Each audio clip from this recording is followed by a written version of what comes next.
Notre présence, c'est sans doute à l'origine une attirance pour cette partie du monde, pour les pays du Caucase, correspondent sans doute des rencontres personnelles, des relations humaines qui m'ont permis de dire que les hommes étaient en parfaite communion entre eux, quelle que soit leur classe sociale.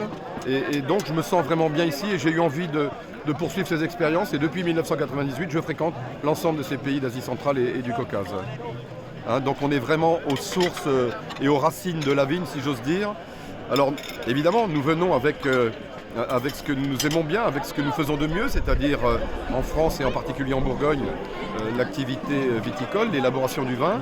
Et ce qui est intéressant, c'est aujourd'hui de confronter nos propres références avec des cépages que nous connaissons bien, comme le pinot noir pour le rouge ou le chardonnay pour le blanc, avec eh bien, la transposition de ces cépages éventuellement dans cette partie du monde.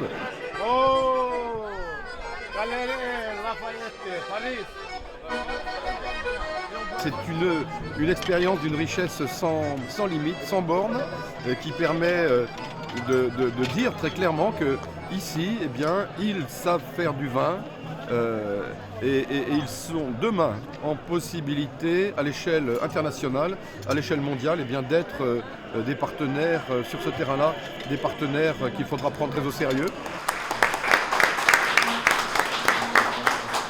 La confrontation est très intéressante sur le plan œnologique, sur le plan agricole. Et puis vous savez qu'au fond, avec le vin, on tombe très vite dans la dimension culturelle et dans la convivialité. Donc voilà, tout ça nous conduit à nous sentir bien dans cette partie du monde et à y venir très régulièrement.